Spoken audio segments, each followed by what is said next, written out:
É isso aí. Vamos começar aqui, né, batendo aí as 8 badaladas aí, 8 horas da noite. Um bom momento aí pra gente começar a preparar essa aventura Feast of Goblins. É uma clássica aventura, né, de Ravenloft para a segunda edição, que eu escolhi, né, como a primeira aventura para a gente preparar aqui, né? Eu falei no nosso evento teste, né, falei que a gente ia usar esse espaço aqui para preparar jogo, basicamente, e discutir nossas decisões enquanto preparamos jogo.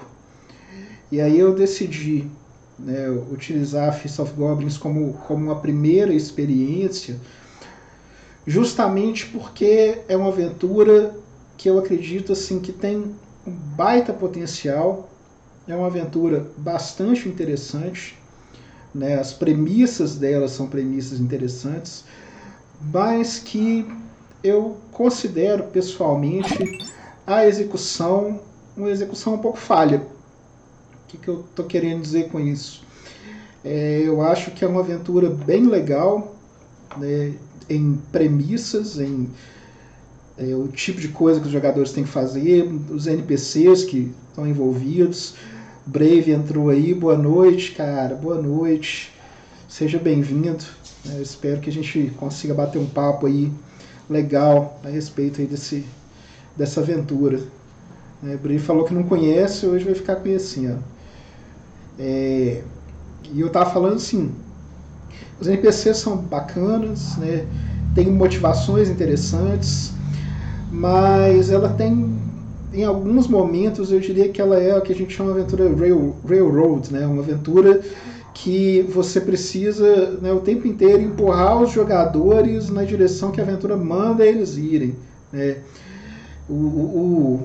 Infelizmente, né, as motivações da aventura em si, elas partem do pressuposto de que o grupo é um grupo meio que assim, não apenas um grupo de bons samaritanos, né, eles vão fazer isso porque é a coisa certa a fazer, mas também um grupo que vai fazer isso porque é a coisa certa a fazer e que vai escolher, né, a coisa certa que a aventura escolheu.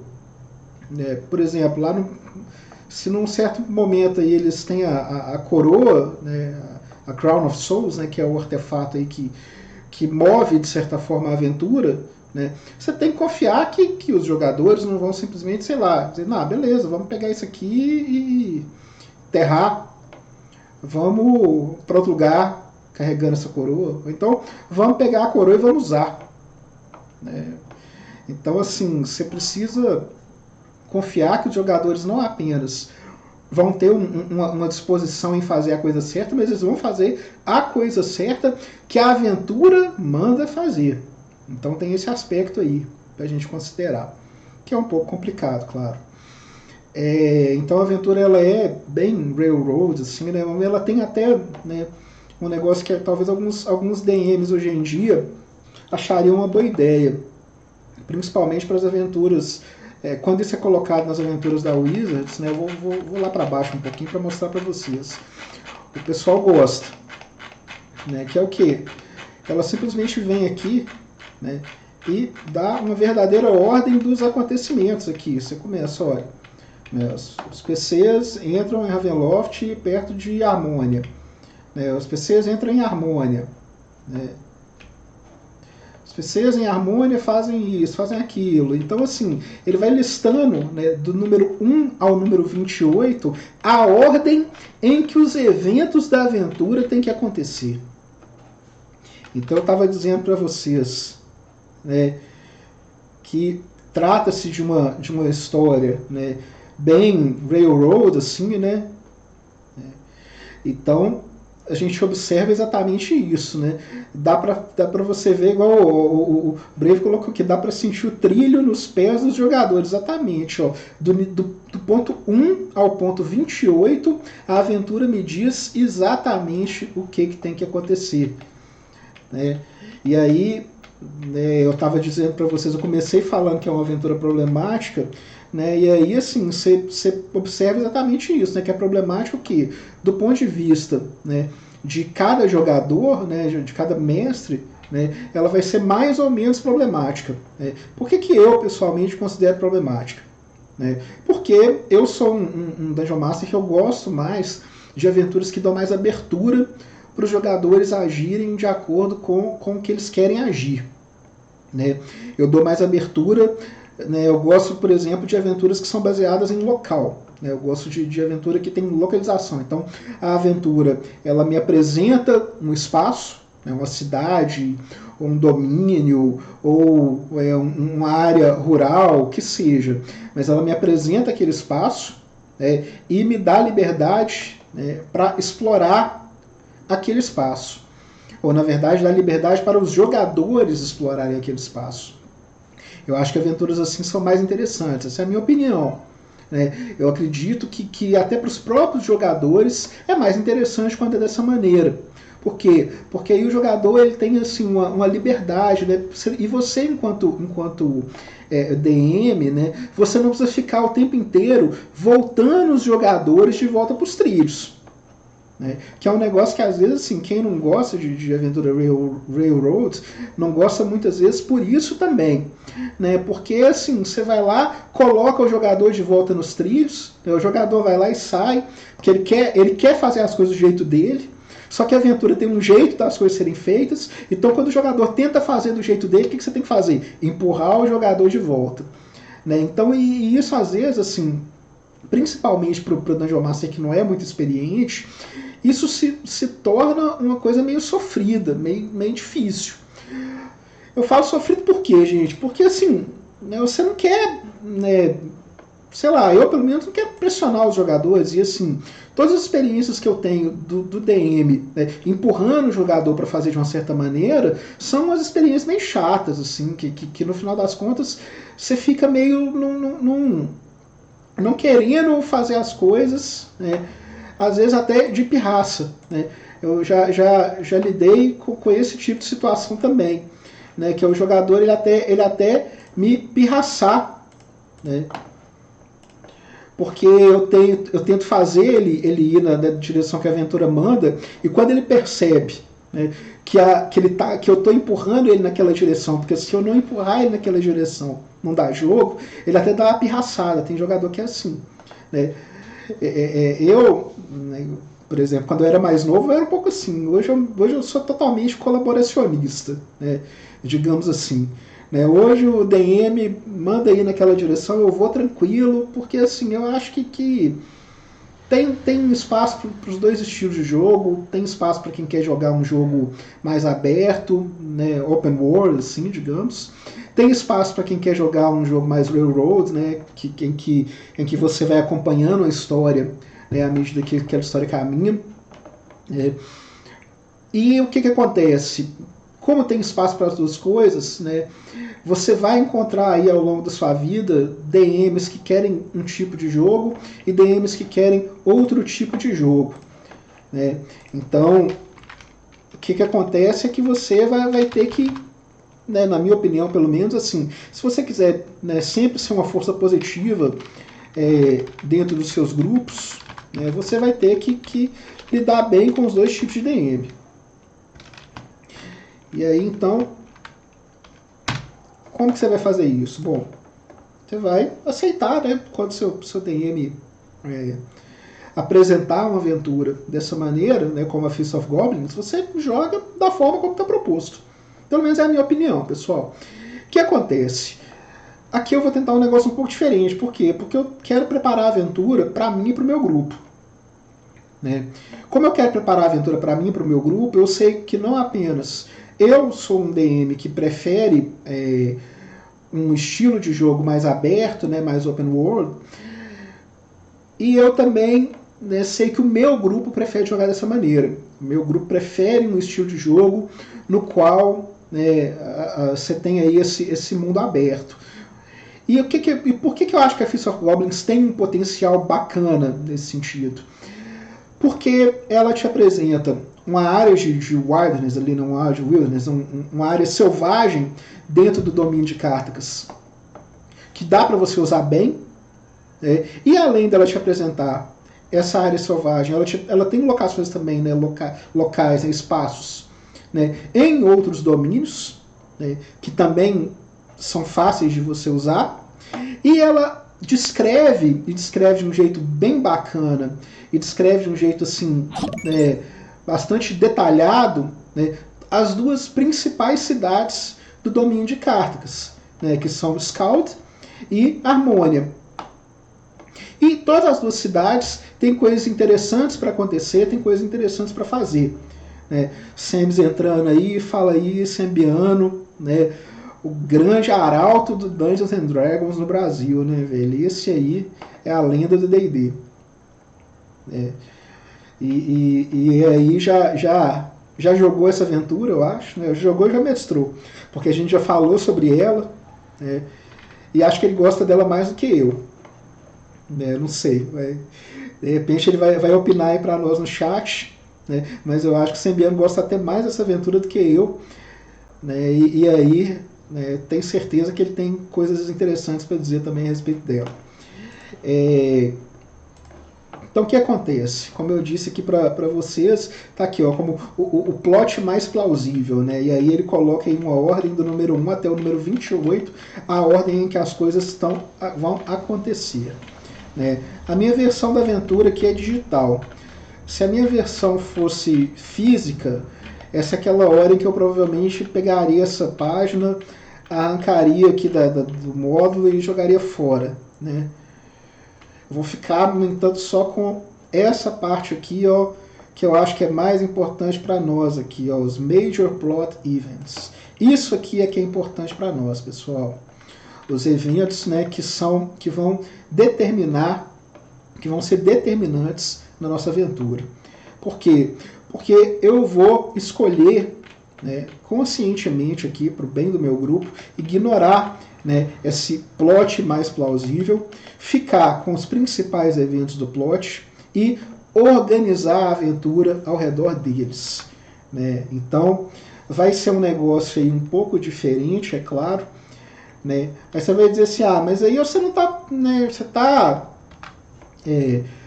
preparando a aventura ou você está pegando a aventura e refazendo ela? Então, o que acontece? Essas aventuras, né, de Ravenloft da segunda edição, elas são muito legais em termos de plot, né? Elas costumam ter NPCs legais, uma história legal, mas eu diria que assim, a tecnologia de design delas é um pouco diferente do que a gente usa hoje. Né? O que eu quero dizer com isso? Atualmente, né, as aventuras, né, elas têm um foco maior, eu diria, na jogabilidade. É mais importante que as aventuras atualmente sejam jogáveis. Né? Elas têm que entregar uma experiência interessante, né, para o jogador. Né?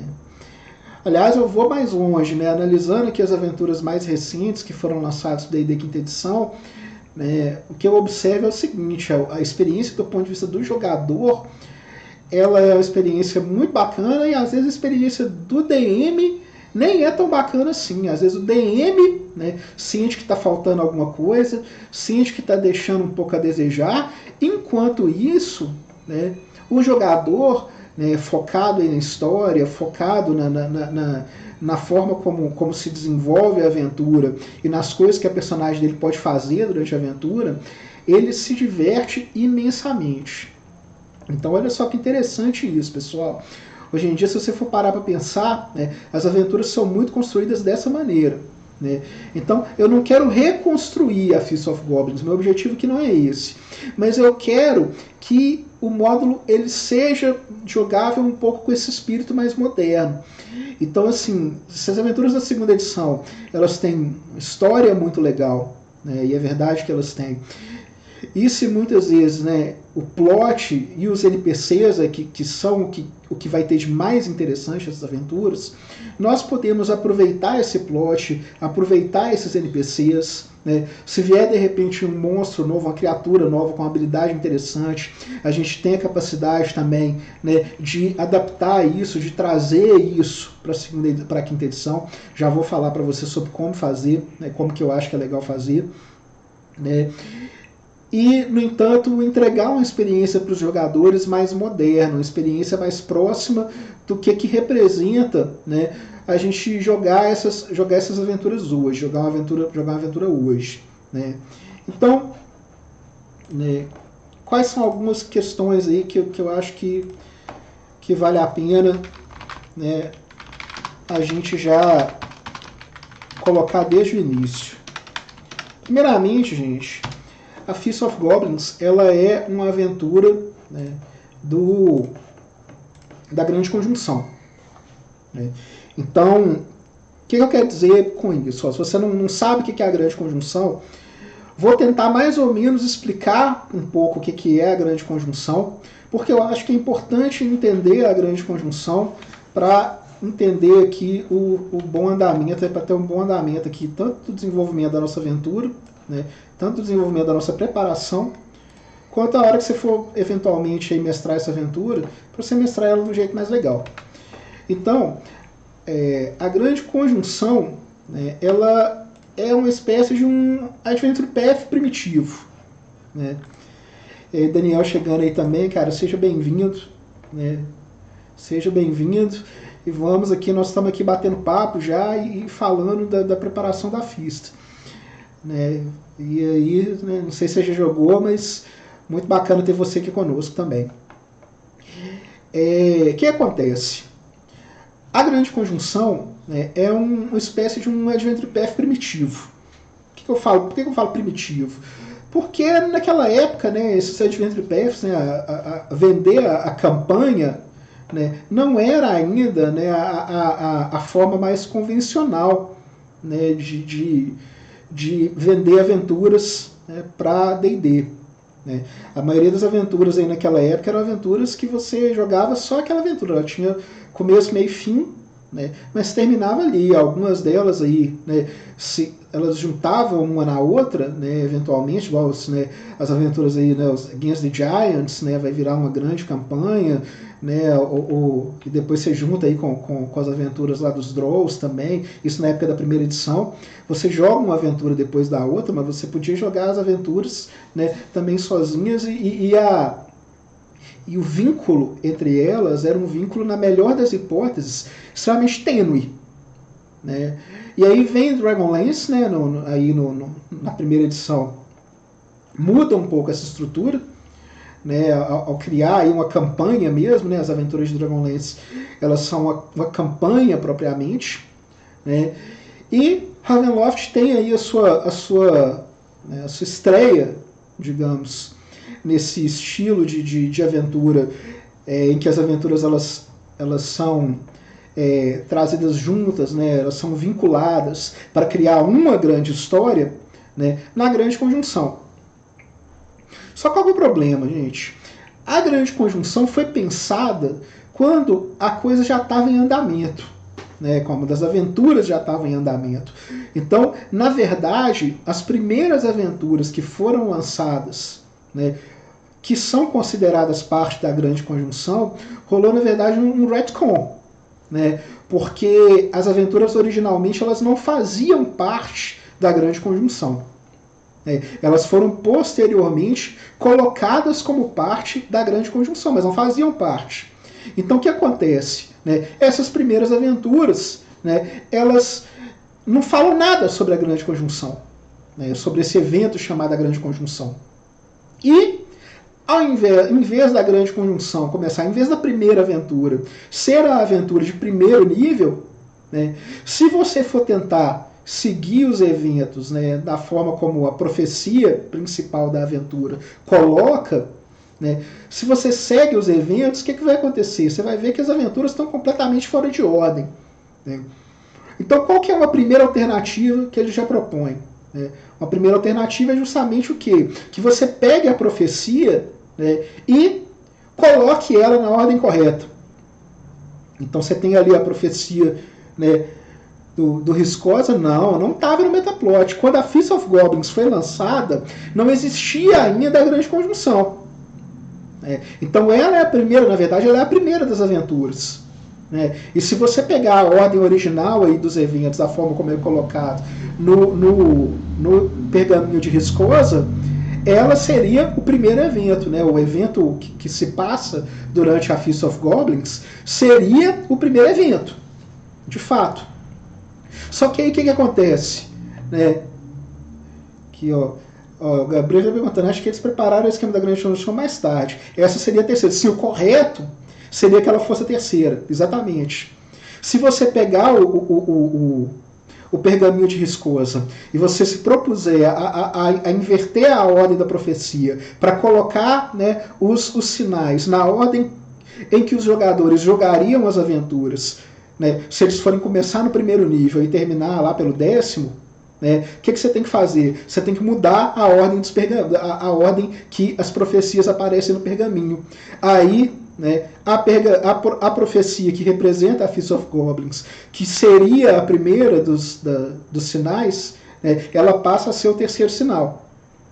Então, seria essa a forma, digamos assim, correta, entre aspas, né, de nós jogarmos as aventuras. Primeiro, a Night of the Walking Dead, né, depois, né, a Touch of Death, depois a Feast of Goblins, depois a Ship of Horror, né, depois, quer ver qual que é a quinta e a sexta aventura. Vamos ver se eu acho aqui, porque são justamente as que eu nunca mestrei. As outras 4 eu já mestrei.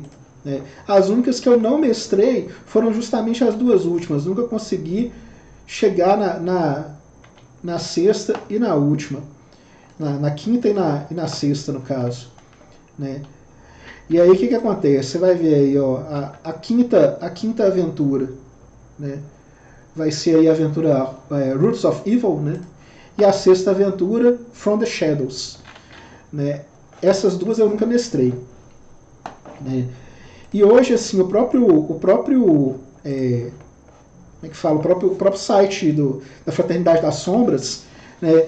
O Fraternity of Shadows, né? que é mantido aí pelo pessoal, né, que cuida do lore de Ravenloft aí desde a época da terceira edição, eles já colocam o pergaminho, né, na ordem correta. Eles já colocam a ordem das profecias como a ordem correta. Né?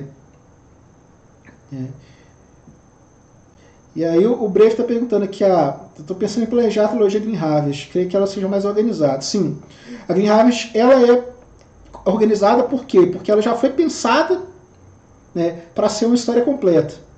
Né? O Daniel falando que em todas as minhas décadas de RPG raramente fazia aventura pronta, mas também nunca mestrei campanha muito longa, fui mais jogador.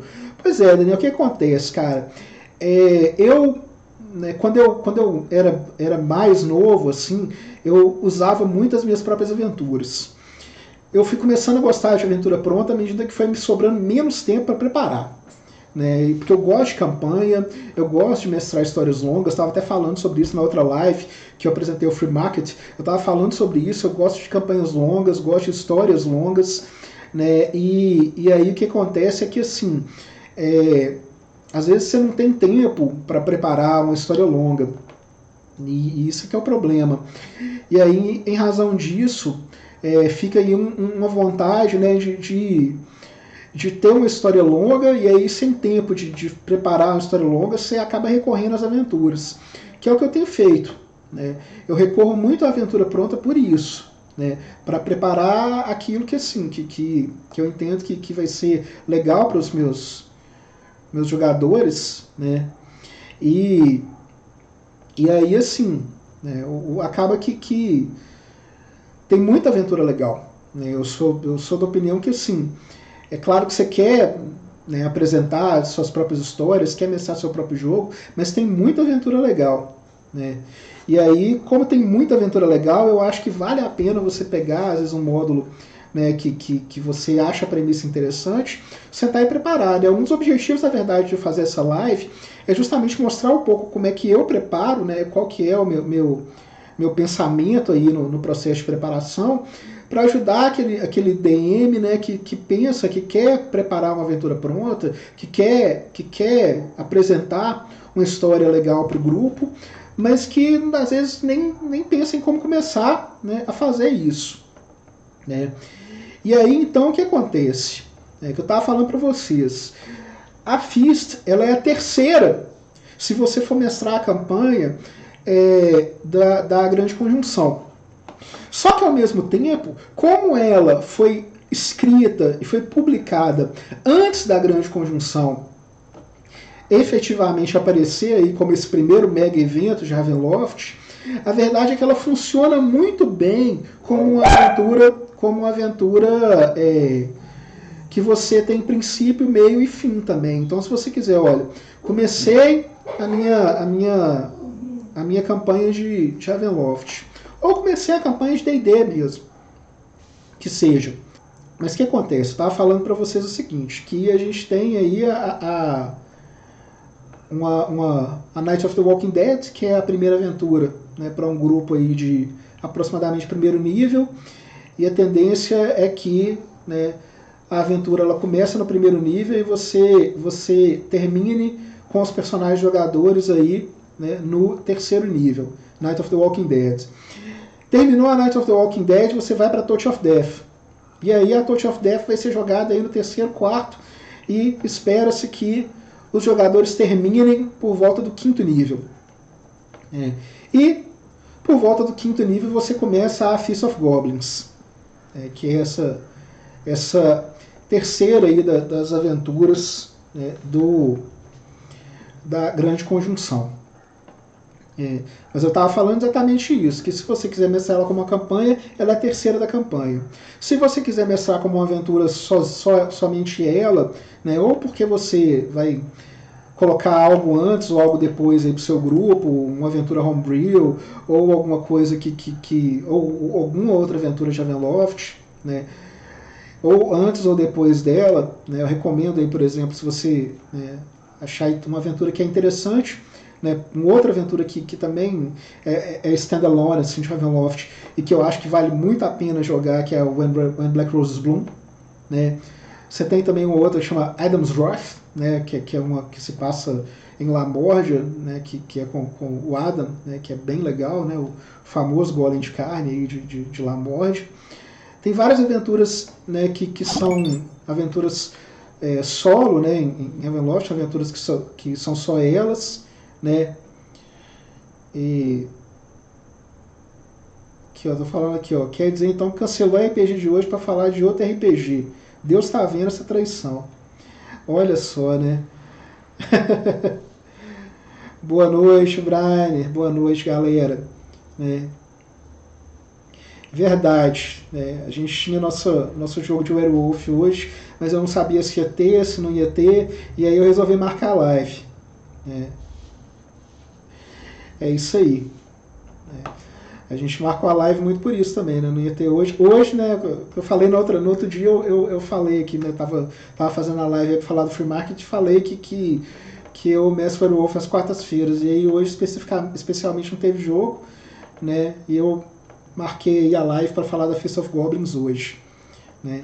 E se tudo der certo amanhã, né? Não sei se o Brave tá em cima ainda para isso aí, mas se tudo der certo amanhã, né, nós vamos entrar aí de novo para falar aí das novidades, né, de D&D quinta edição aí, né, fazendo a propaganda desde já, né, Brave e eu estamos combinando de fazer uma live, né, para falar aí a respeito, né, desses dois lançamentos que vem aí nos próximos meses para D&D quinta edição, comentar um pouco o que a gente espera desses lançamentos. Se tudo der certo, vai rolar. Mas o que acontece? Se você quiser mestrar Feast of Goblins como uma aventura né, completamente independente, você não vai ter nenhum problema. Por quê? Porque em nenhum momento a aventura fala sobre a grande conjunção. Né, porque ela foi escrita e pensada antes de existir uma grande conjunção. Então rolou um retcon. Então você não vai ter nenhum problema, você pode ficar muito tranquilo, né, porque ela não faz nenhuma referência às aventuras anteriores e ela não faz nenhuma referência às aventuras seguintes. Né. Só que esse é um dos aspectos que nós temos que pensar. Se nós formos preparar essa aventura para jogar, né, como parte, né, de uma campanha, né, da grande conjunção, a gente tem que pensar, né, em como que os nossos jogadores saem da Touch of Death para cair na Feast, né, e pensar depois como que os nossos jogadores saem da Feast para cair na Ship of Horror. Né. Então tem esse detalhe. Se você for mestrar a aventura, né, apesar de que é um detalhe assim, mas em Ravenloft, né, pelo menos assim, muitos DMs utilizam, né, exatamente, foi o primeiro suplemento. A Feast of Goblins foi logo depois. Então, tanto que ela vem assim, ela é uma aventura, vocês vão ver aqui, eu vou colocar para vocês verem aqui, né? Ela vem, né, primeiro, ela vem com regras para você saber como que funciona em Ravenloft. Né? Tem aqui as regras de Turn Undead de Ravenloft, estão aqui na aventura. Como que são como que funcionam as magias de Priest.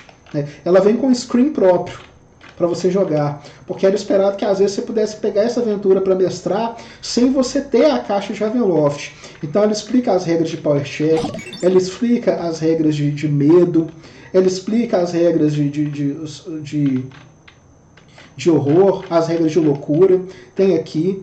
Explica como que as magias funcionam, tudo aquilo que seria explicado para nós, né? Nas caixas, nas regras, a aventura tem aqui, porque ela parte do pressuposto, né, que você não precisa ter a caixa para jogar, para mestrá-la.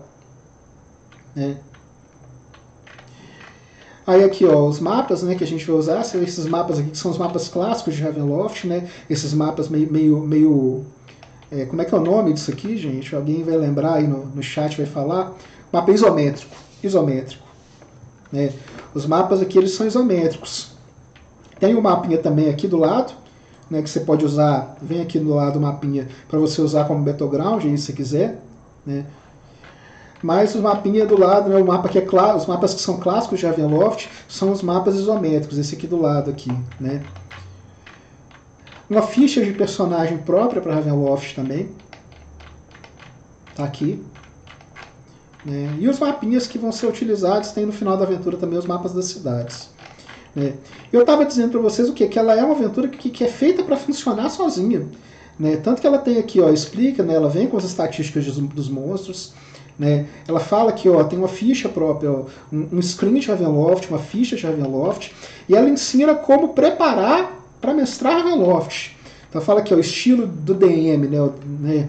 Para te falar exatamente o que? Olha, que mestrar Ravenloft não é a mesma coisa que mestrar, né, outros D&Ds, né, outras aventuras de AD&D. Né? Então ela tem tem aqui umas dicas, né? Eu tô passando aqui rapidamente, pessoal, né? Mas porque aqui você tem o quê? Dicas, né, sobre como trazer esse clima de Ravenloft para o jogo. Né?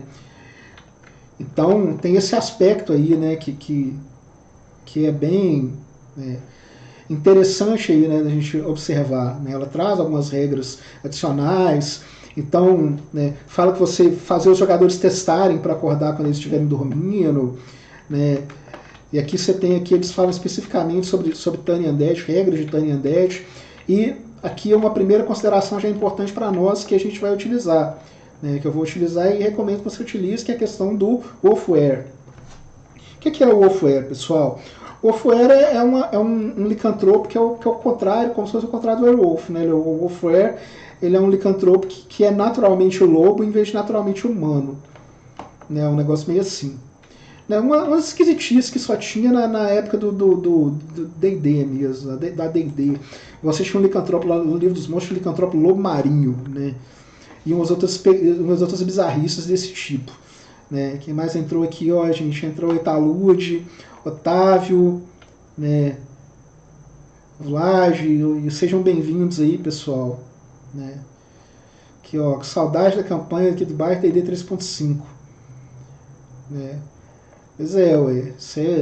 3.5 é uma época boa do Ravenloft também, né? Eu estou agora, né, começando a explorar um pouco os suplementos de Ravenloft para a terceira edição, né? Tá perguntando aí, Chutão, o que você acha de Mestres Cruéis? Pô, cara, o que você entende por Mestre Cruel, velho? É uma questão um pouco complicada para mim, porque... Deixa eu beber um negócio aqui para molhar a garganta. O que acontece, pessoal? Eu acho que o mestre tem que ser justo. Eu não acho que ele tem que ser bom e eu não acho que ele tem que ser mal com os jogadores. Né? Eu acho que o mestre tem que ser justo. Eu me sinto um pouco incomodado quando eu tenho um DM que eu sinto que ele não está sendo justo comigo, de uma forma ou de outra. Né? Não importa se ele está sendo injusto porque ele está facilitando a minha vida, ou se ele está sendo injusto porque ele está dificultando a minha vida. Né? Eu acho que isso as duas maneiras de mestrar me incomodam. Né? Tanto aquele mestre que entrega o ouro pro bandido, quanto aquele mestre que ele é desnecessariamente injusto. Né? Você faz todo o esforço lá, por exemplo, sei lá, o grupo... Né, precisa, igual, por exemplo, aqui nessa aventura, vocês vão ver que no Feast of Goblins, em muitos momentos, né, você precisa contar com a colaboração dos NPCs. Né? Não é nem que o NPC ele vai... Né, o jogador não é nem que o grupo depende do NPC, mas você vai ter a chance, né, de contar com o auxílio do NPC se você agir da forma correta em relação a ele. Né? E aí, muitas vezes já aconteceu, por exemplo, eu estar num jogo em que eu fui lá, usei meus melhores argumentos, né, e aí rolei, né, o dado, tirei um resultado até razoável no dado, e aí o DM vira para mim e fala assim, pois é, mas ele não vai colaborar com você não. Mesmo assim. E eu acho isso bem injusto, assim. À toa que, assim, esses jogos, os jogos mais modernos, os jogos mais indie, assim, eles têm até umas regras mais específicas para impedir esse tipo de coisa para acontecer. Né? Eles têm até regras, né, que falam assim, que quantificam isso, né, de uma forma muito mais precisa, justamente por causa desse tipo de DM, né, que não é bacana, né?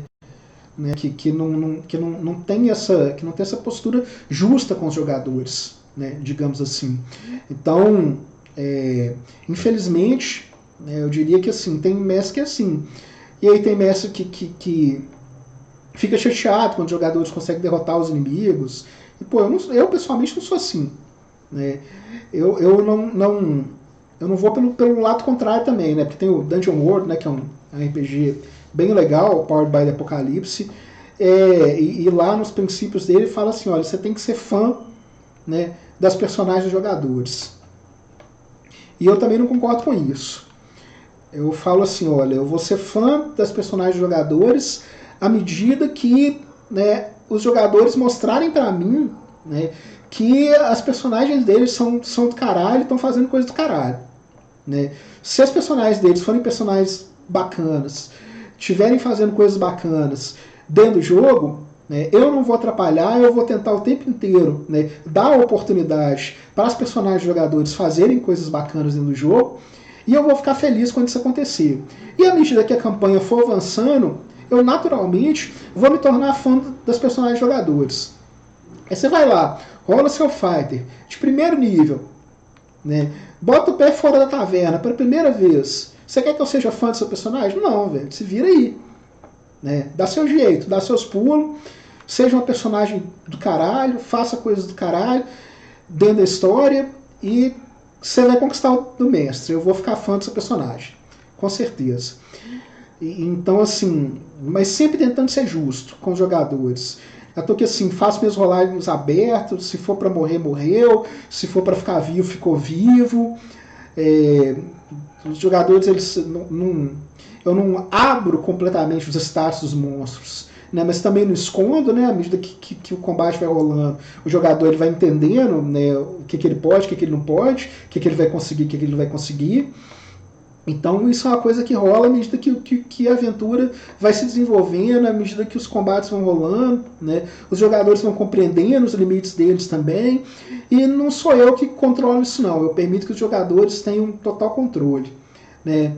E eu estava falando, né, lá no início, né, foi até antes do Vlad entrar aí, eu estava falando um pouco sobre isso, né, sobre como que uma das coisas que eu não gosto na Fist é justamente que ela é uma aventura que pede para você guiar os jogadores numa certa direção, né, e isso eu acho um pouco sem graça, né, eu acho que é muito mais legal, né, você permitir, né, aos jogadores que eles façam as coisas do jeito deles.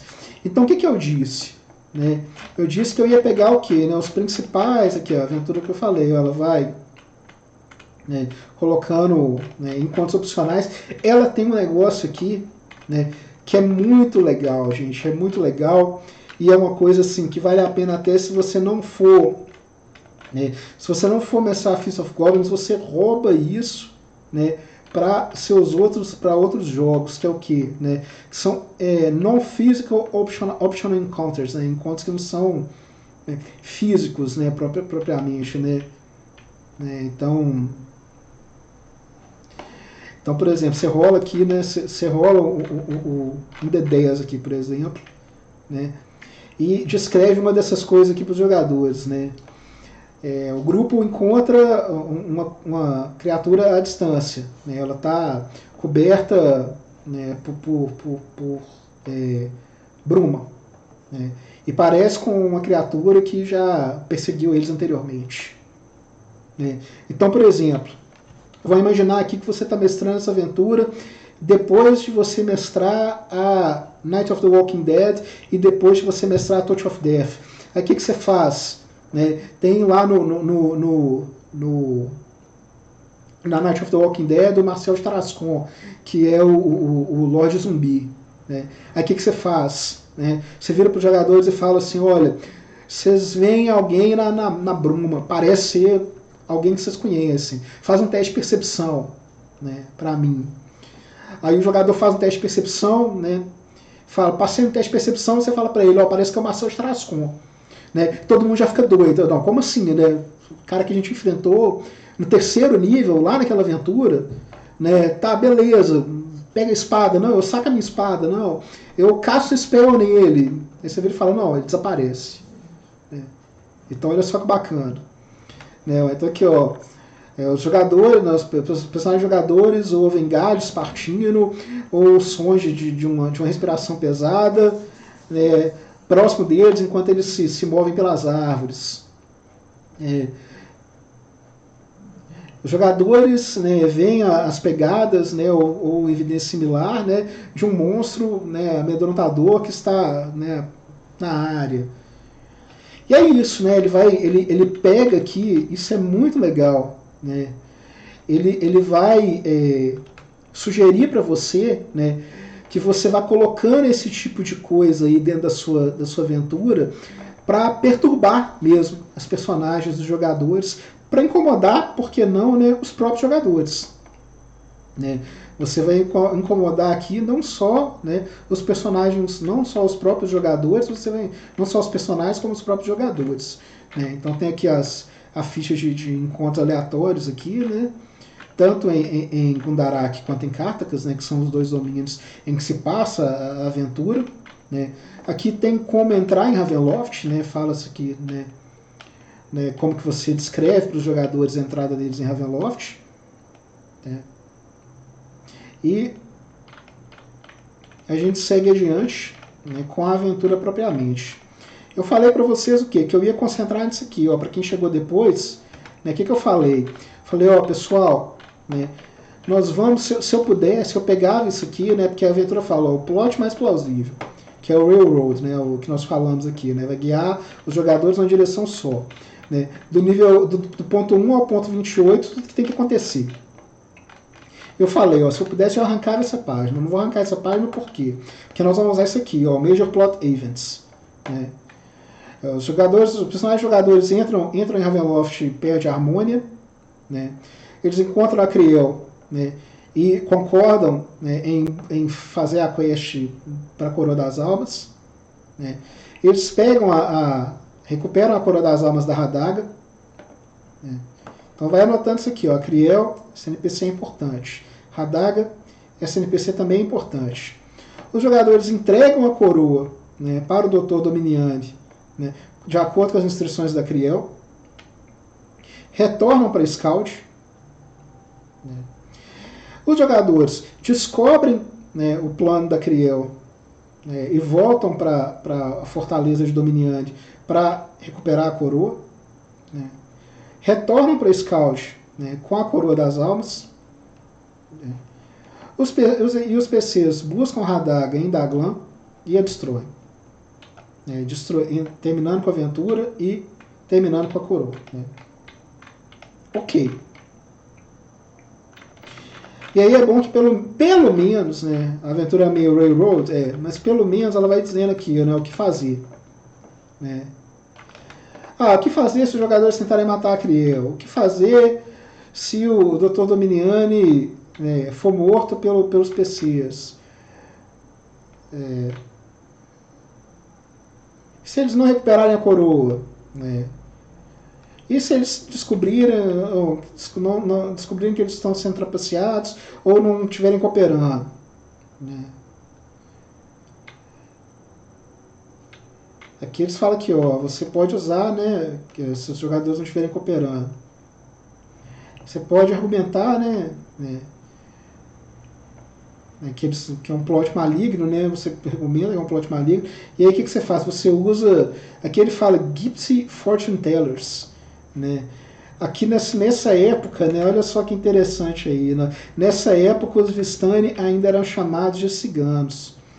Né, recentemente, para quem está acompanhando, né, os desenvolvimentos em Ravenloft, né, o pessoal está lançando toda uma nova luz sobre os Vistani, né, passando a tratar os Vistani de uma forma completamente diferente. Né, justamente por quê? Porque é uma etnia dentro do cenário que tem um paralelo com a etnia do mundo real. Né, então essa vilanização dos Vistani que acontece em alguns módulos foi considerado um negócio meio pai, assim, né? Uma coisa não muito legal. Então,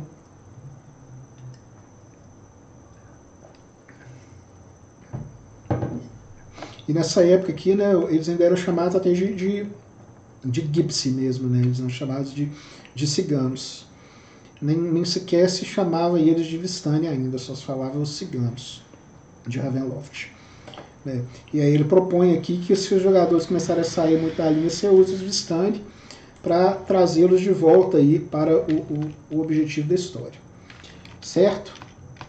O que nós vamos fazer, pessoal? Qual que é o meu problema aqui para a gente preparar isso aqui para a quinta edição? Pensa primeiro, ó, vão ser personagens de quinto nível. Né?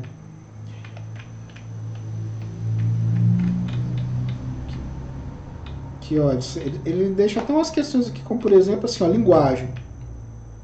Né? Tipo de coisa que eu ignoro. Por que, gente, que eu ignoro? Vou explicar para vocês por que eu ignoro as questões da linguagem. Se você quiser usar, se você achar que é interessante, bacana, toca o barco, vai usar, vai ficar legal. Né? Mas por que eu sei que não funciona? Né? Por que eu sei que não funciona, né, no meu grupo? Então eu acho assim, que não vale a pena o tempo que você gasta, né, dizendo que assim, vocês não estão entendendo direito a linguagem, vocês vão ter que aprender a linguagem.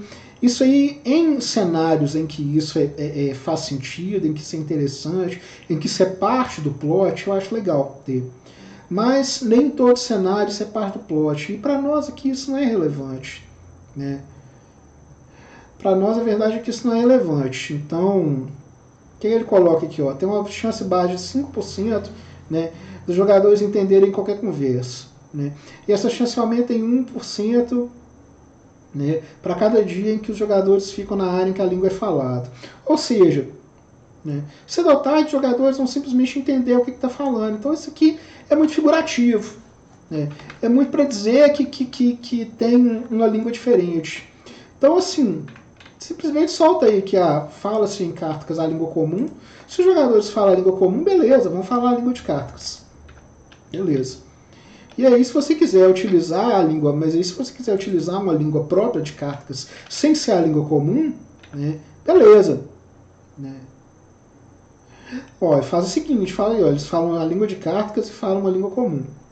Né? E aí, quando eles querem, quando os NPCs quiserem falar para os jogadores não entender, eles falam na língua de Cartacas. Certo? Tem uma série de outras dicas aqui para rolar a aventura que não são questões que a gente prepara especificamente. Deixa eu ver aqui o que mais que é importante para nós aqui. Então, o que é importante para nós? Primeiro, a adaga.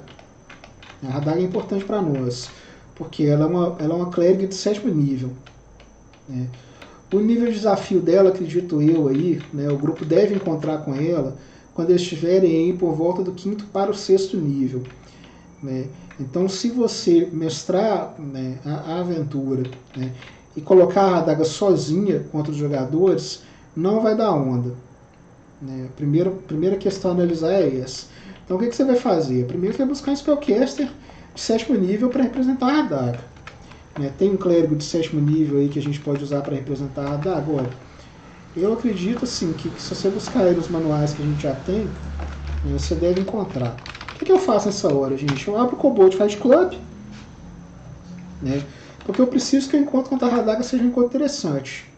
Né? O que eu vou fazer? Meu grupo vai estar aí, quando eles chegarem lá, provavelmente vai estar de 6º nível. Né?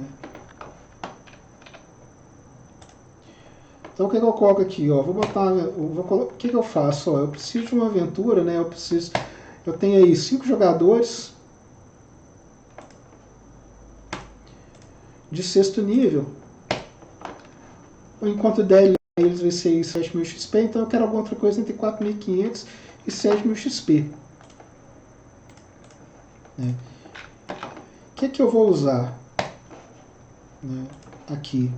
Eu quero um Spellcaster. Eu já sei isso aqui, né? Que eu quero um Spellcaster. Então eu vou caçar um Spellcaster aqui no como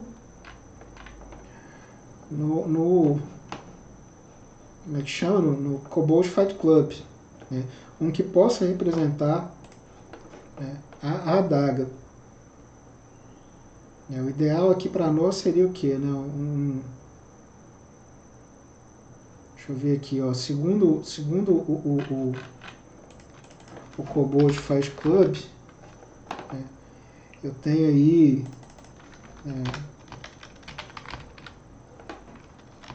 passando aqui o que seria um priest útil para nós.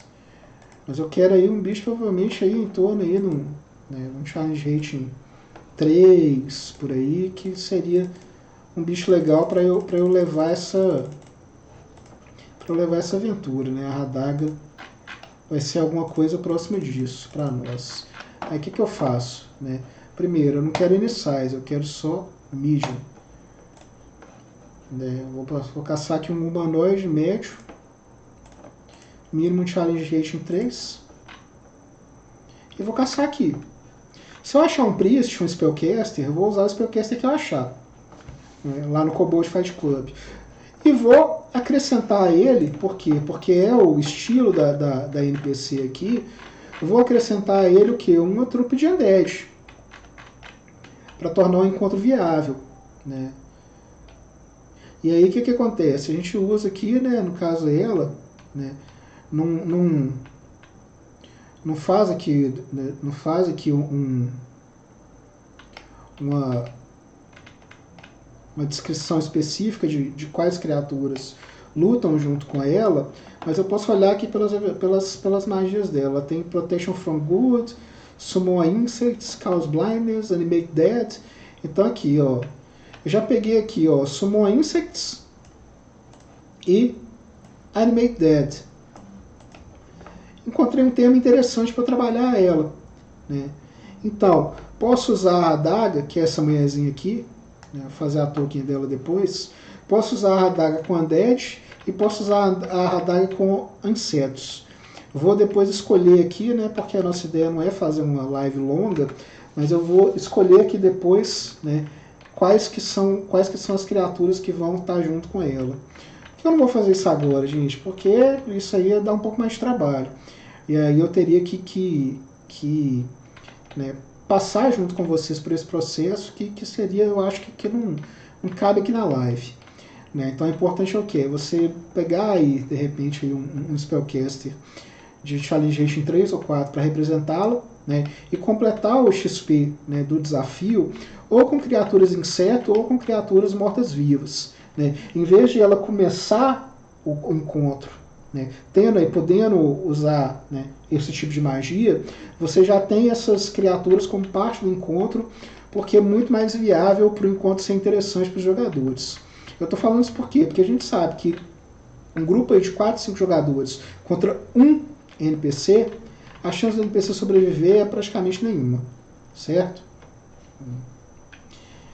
E aí tem também aqui o Dr. Dominiani, né, que é um... depois aqui, só para não esquecer, a Radaga depois ela volta como um white, né, eu não sei como é que é, acho que é vulto, que é o nome do white em português. Depois ela volta como um vulto, né, que são essas estatísticas aqui. Né, ela continua sendo, continua tendo as magias dela, então dá para você preparar aqui um vulto com conjuração de magias, né, que é um inimigo interessantíssimo também para enfrentar aí seus jogadores. Pois eu posso fazer uma live preparando essa criatura. A gente pode fazer isso também, se vocês animarem. Bom, Dr. Dominiani, né, que é o vampiro que os jogadores vão enfrentar. Né. Meu sistema, pessoal, né, ele não é aqui está mais fácil, porque eu já tenho um vampiro no livro dos monstros que vai funcionar bem para o meu objetivo aqui, né, que é o Vampire Spawn. Né, porque os jogadores vão enfrentar o Dr. Dominiani, né, tá aqui os stats dele, né, e aí o que eu tenho que vai me ajudar aqui? Eu tenho o Vampire Spawn, que está lá no livro dos monstros. Né, porque o vampiro mesmo, o vampiro que eu tenho lá, que é o vampiro convencional, sem chance de a gente usar. Porque ele é muito poderoso para aventura desse nível. Mas o Vampire Spawn dá para usar tranquilamente. E aí o que a gente pega aqui? Eu vou pegar aqui o Vampire Spawn.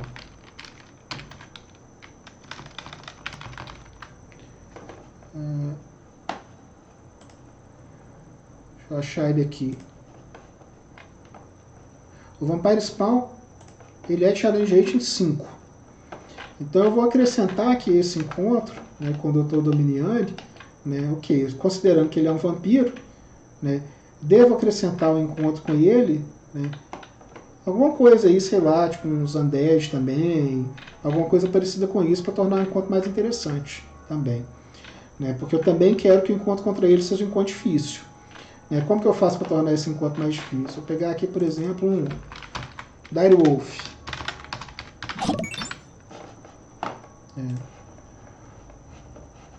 Direwolf Challenge Rate 1. Se eu botar 2 Direwolf nesse encontro, né, ele já vai para dificuldade média. Se eu botar 4 Direwolf nesse encontro, ele já vai para dificuldade difícil. Então, né, o Dr. Dominiani com 4 Direwolves, né, já é um desafio à altura dos jogadores. Né? Vale a pena você pensar aí nessa possibilidade, certo? Seguindo adiante, né? Vamos ver aqui o que mais que eu preciso.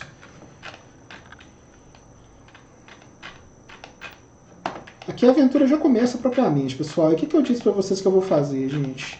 Aqui está descrevendo a coroa, né? Quais são os poderes dela, né? Ela transforma os nossos, né, pessoas normais em goblins. Esse goblin com Y, que é um goblin típico de Ravenloft. Né? Dá poderes especiais, tipo bônus de AC, bônus nas jogadas de ataque, pontos de vida. Né? Ela tem uma série de poderes aqui que eventualmente a Radaga pode utilizar contra os jogadores. Isso aí. Certo? Então, é um item que vale a pena também a gente adaptar para a quinta edição para utilizar aí como parte, como elemento de plot. Mas se você não quiser utilizar a coroa como uma mecânica mesmo, você pode ter a coroa só como elemento de plot. Né? Então, assim, você fala que ela é um item poderoso, um item que nas mãos de uma criatura maligna é capaz de realizar coisas terríveis, mas deixa esse poder aí de transformar os homens em goblins, tira o resto dos poderes dela e simplesmente considera que ela é isso. Um item que tem uma relevância no plot. Né? E aí, Shakti, né, seja bem-vindo aí também. Então é uma possibilidade, né, da gente tratar a coroa, tratá-la como elemento de plot, certo? E aqui que a aventura começa propriamente descrevendo a Harmonia. E aí o que eu disse para vocês? Quando eu disse para vocês que eu ia ignorar, né, a aventura como ela é trilhada do nível 1 ao 28, do ponto 1 ao ponto 28, e ia focar só nos plots, né, nos pontos importantes do plot, era isso que eu queria fazer com vocês. O que você vai fazer? Primeiro, você vai estudar a fundo a cidade de Harmonia, né, os locais de interesse na cidade de Harmonia que estão colocados aqui no mapa. Estão todos aqui. 1, anfiteatro. Né, 2, Crystal Club. Né, 3, Harmonic Hall. 4, South Hill. O que você vai fazer? Vai estudar isso aqui a fundo para quê? Para você apresentar, né, a cidade de Harmonia para os jogadores como um sandbox mesmo, como um lugar onde eles podem interagir. E em algum momento dessa interação deles, né, eles buscando de repente até side quests dentro de Harmonia, buscando participar e interagir com NPCs dentro de Harmonia, em algum momento a Acriel, voltando aqui nela, né, o Wolfware aí, barda de terceiro nível, Chaotic Evil, ela vai entrar em contato com os jogadores para puxar o primeiro elemento do plot, que é o que? A busca da coroa. Né? E aí, então, em vez, né, dos jogadores, né, de ter toda aquela coisa do início da aventura, de que aí os personagens dos jogadores são presos, né, e aí a Acriel vai libertar eles, mas se eles concordarem em ajudar, é todo um plot que assim, pode até funcionar, gente, mas que na verdade é muito mais legal, sabe? Vou dar a minha opinião aqui, é muito mais legal quando o grupo entra na história porque eles estão a fim de entrar na história.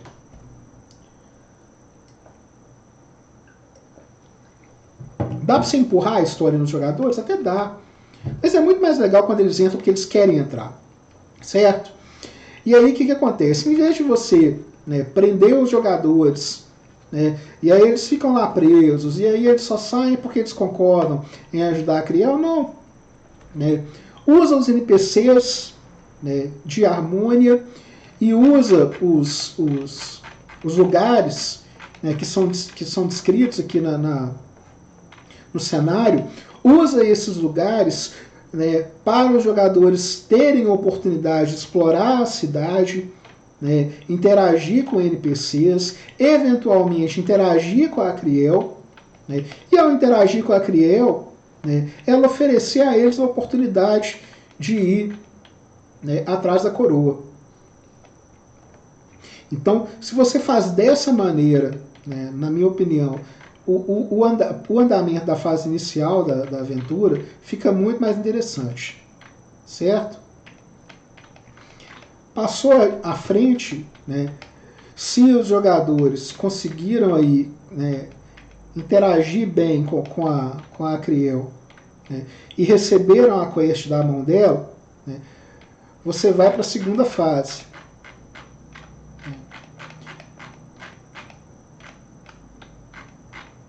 Então, você vê aqui, ó.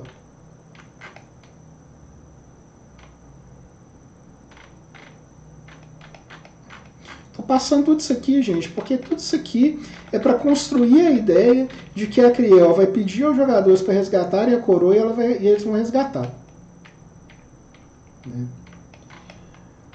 Aí você chega para a segunda parte aqui, ó, que é o encontro, né, no bosque. Aqui os jogadores já saíram mesmo para, né, ir atrás da coroa, porque a Acriel pediu para eles irem atrás da coroa. Eles vão para a Fazenda da Maria. Isso aqui que é uma das coisas que eu acho que dá para você usar como uma side quest, né? Então se você usa isso aqui como side quest, né? E na verdade uma side quest, já é interessante, né? Por quê? Porque os jogadores eles vão ter a oportunidade de entrar mesmo nesse sandbox que é o domínio de cartas, né? Eles estão fazendo as coisas não porque cada coisa que eles fazem avança alguma coisa na aventura. Eles estão fazendo as coisas dentro da história porque eles estão interessados em fazer, certo?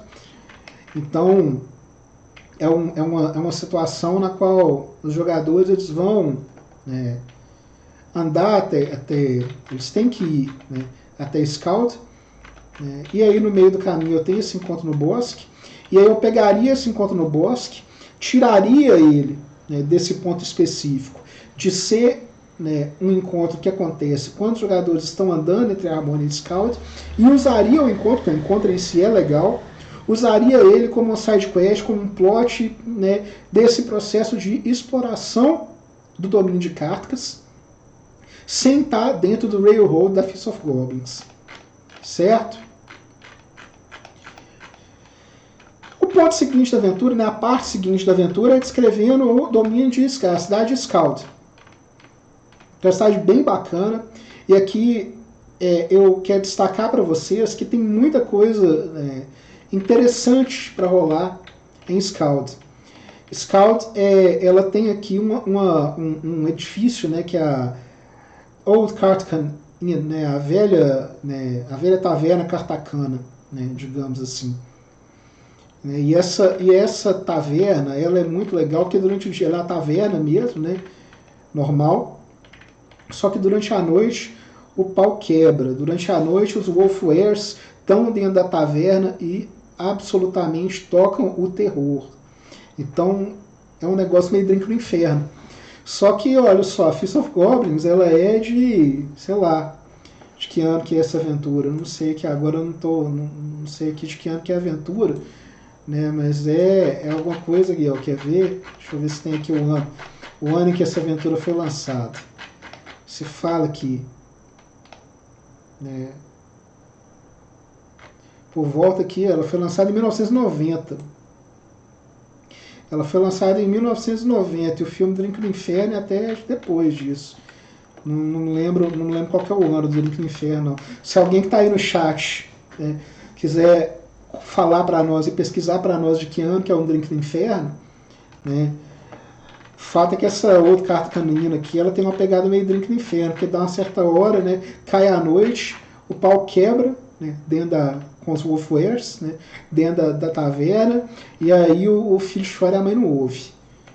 Né, se o grupo tiver o azar, né, de cair ali dentro despreparado, meu amigo, então você foi ali, pau quebrou, lutou pra caramba, né, e aí tá precisando de um descanso longo, chegou em Scout, chegou na cidade de Scout, já vamos fazer um descanso longo aqui nessa outra carta canina, beleza. Né? Vai fazer um descanso longo lá e esse descanso vai ser muito mais longo, né, do que você tinha imaginado. Ao invés de fazer um descanso longo, você vai fazer um descanso eterno. Então, Scout é uma cidade que tem várias coisas interessantes rolando também. Então, mais uma vez, o que eu recomendo? Você estuda a fundo, né, os vários locais da cidade, né, e as várias coisas interessantes que tem para fazer dentro dela, e em vez de fazer para os jogadores, vocês foram para um lugar, fizeram tal coisa, agora vocês têm que ir tal lugar fazer tal coisa, deixa os jogadores livres para interagir com os NPCs, para andar dentro da cidade, né, e fazer as coisas que tem que ser feitas aí dentro de Scout. E aí fica muito mais legal, né? Depois que a aventura descreve Scout, ela descreve especificamente o que eu falei para vocês. Ela tem um ponto específico só para falar sobre a velha estalagem cartacana, né? Porque o tormento, né,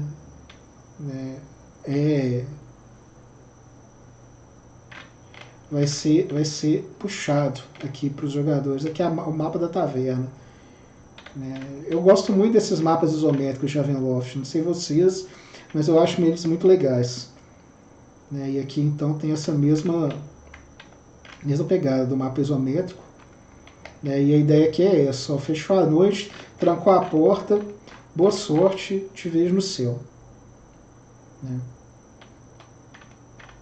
E é aqui que os jogadores vão encontrar com a Criel, né? Para ela explicar para eles, né, o que ela pretende que eles façam, né, que é encontrar a coroa. Né? Vou passar aqui a carta caminha, né, para a gente seguir adiante.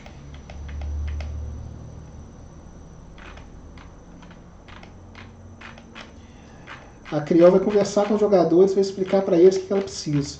Que ela precisa que os jogadores recuperem a coroa para ela. É muito complicado isso aqui, gente. Eu já falei, a aventura ela é cheia de esquisitices, ela é cheia de uns negócios meio estranhos.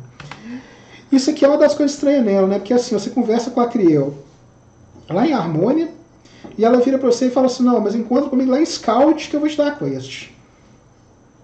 O que eu prefiro fazer? Olha, se você quer que seja dessa maneira, se você acha que seja interessante que seja dessa maneira, eu acho que é mais legal que os jogadores conhecem a Criel em Harmonia, trocam ideia com ela, quando eles eventualmente vêm para Scout, aí eles encontram com ela novamente, né? E aí ela, né, já demonstrando mais confiança neles do que no primeiro encontro, fala assim: ó, tal, tô conhecendo vocês parecem ser bacanas e tal, gostaria que vocês me ajudassem numa coisa.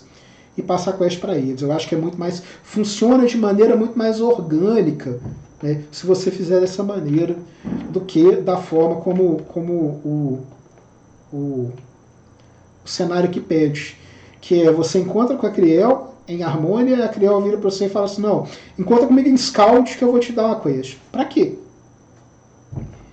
Mas de qualquer forma, quando você encontra com ela em Scout, ela te dá aqui, né, o mapa da mina para você ir atrás da coroa. Qual que é o meu problema com essa parte aqui da aventura especificamente, gente? Meu problema com essa parte da aventura é que eu acho que ela é meio nada a ver assim, com a Ravenloft, para ser muito sincero. Eu acho que ela é uma exploração de masmorra meio esquisita, né? Vocês vão ver o mapa tá aqui, né? A masmorra, ela é construída meio como parte de uns gigantes, assim, então tem umas ossadas de gigante, né, que são parte aqui do cenário, e eu acho um negócio muito nada a ver com o horror gótico de Ravenloft, né? E a própria Radaga, né, ela vai ser encontrada, quer ver? Tem até imagem aqui na aventura, vou mostrar para vocês. Você encontra a Radaga, né, nesse lugar aqui, olha, ela tá dentro de uma ossada de gigante. Por que, né, que entenderam que isso aqui era uma boa ideia? Por que eles entenderam que funcionava isso aqui do ponto de vista de Ravenloft? Eu confesso que eu nunca vou entender qual que é a ideia de você ter uma ossada de esqueleto gigante, que é um negócio assim que na minha opinião não transmite nenhum pouquinho de horror gótico. Mas isso é a parte fácil de mudar. O bom para nós é que essa é a parte fácil de mudar. Né? Você pode procurar, né? E aí em vez de ela ser uma sacerdotisa maluca, né, que reside num esqueleto gigante, ela pode ser só uma sacerdotisa maluca que reside numa caverna, né, abandonada mesmo. Esquece essa parte aqui. Tira esse esqueleto daqui, ignora esse esqueleto, né, e torne as coisas um pouco mais compatíveis com o esquema de horror gótico, né, para roubar a coroa aqui da Radaga. O grupo vai matá-la. A ideia é o grupo matá-la. Aí a ideia é o grupo matá-la por quê? Porque ela vai voltar como um vulto. Eu acho que é vulto, que é o nome em português do White. Ela vai voltar como um vulto, então a ideia é o grupo derrotá-la aqui. E eu já descrevi para vocês mais ou menos o que eu acho que seria interessante, então eu acho que o ideal é ela ser um spellcaster e o grupo vai estar por volta do 5º ou do 6º nível quando encontrar com ela. Então o ideal ela é um spellcaster de 7º nível. O ideal ela ter um challenge rating aí, eu acredito, por volta de 4.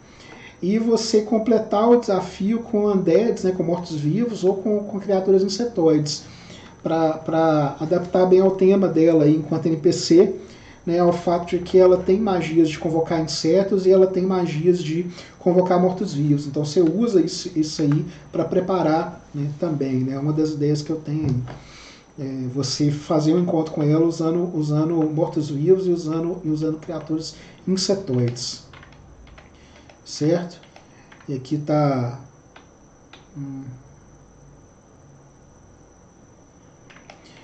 Está descrevendo a masmorra como um todo.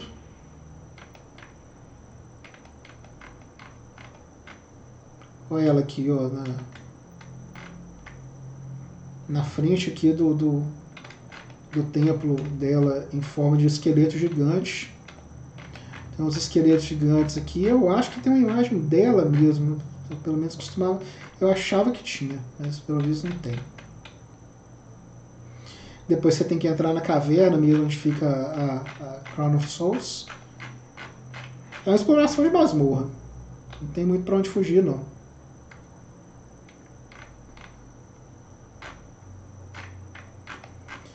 E finalmente você faz o combate contra a adaga propriamente.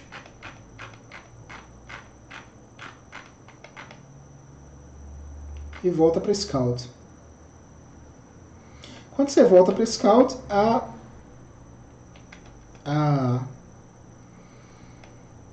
Criel pede para você levar a coroa até o domínio de Gundarak, para o Dr. Dominiani. E aí você vai fazer isso também. Então tem uns como é que fala, uns encontros aleatórios pelo caminho e tal, mas a ideia é você chegar no Dr. Dominiani, né? Esse bichão feio aqui, que é um vampiro, uma espécie de vampiro psíquico, né? E você chega até ele e leva a coroa, porque o grupo foi enganado pela Criel, né? O grupo é levado a acreditar que o Dr. Dominiani é, na verdade, uma criatura do bem. Eu acho muito complicado, para ser sincero. Eu tenho aí todos esses anos mestrando RPG, eu acho muito difícil que os jogadores caiam nesse papo. Não só, né, gente, porque os jogadores também são velhos de guerra, né, mas também porque, assim, eles também veem filme, eles também veem série, eles também sabem que tem que ter plot twist. Então, para eles acreditarem que a Criel e o Dr. Dominiani são criaturas bondosas, é muito difícil. Né? Mas, de qualquer forma, é isso que o grupo tem que fazer, né? Pegar aí a carta dele, levar para ela, né? E é isso aí. Mais tarde o grupo vai voltar aqui, mas vai voltar para tomar a coroa de volta. Eu disse para vocês, eu falei para vocês que a aventura ela não é um módulo fácil de levar. Né? Eu falei isso a vocês. E ela não é fácil de levar justamente por isso, né? Porque assim, você vai ter que convencer os jogadores de que isso faz sentido. De que faz sentido eles irem até Gundarak, entregarem a coroa para o Dr. Dominiani, voltarem para Scout. Quando eles voltarem para Scout, encontrarem com a Criel, que na verdade não é a Criel, é o Archon Lucas, né, que é o Lorde do domínio de Cartacus disfarçado, que vai falar para os jogadores, né, que a Criel e o Dr. Dominiani não são bons, eles são os filhos da puta, para fazer com que os jogadores retornem, né, a Dark Keep, né, voltem à fortaleza sombria do Dr. Dominiani, né, e voltando à fortaleza sombria, dessa vez tomem a coroa, né, e vão atrás de destruir de forma definitiva a adaga. Então vou seguir aqui, ó, saímos aqui do Forte Sombrio, né. Quando você retorna, né, até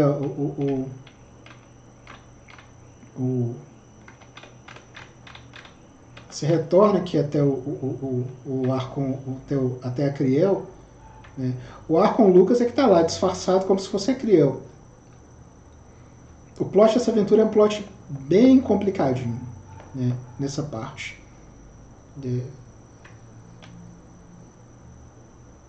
E aí o que ele vai fazer, né? Ele vai conversar com os jogadores e revelar para eles, né, que na verdade o Acriel não é Floxicheire. Né? Para quê? Para fazer com que os jogadores sintam o quê? Que eles cometeram um erro em levar a coroa, né, para o Dr. Dominiani. E aí eles vão voltar, né, teoricamente, os jogadores vão voltar na fortaleza do Dr. Dominiani. Né? E aí o que os jogadores vão fazer? Vão tentar fazer isso, né?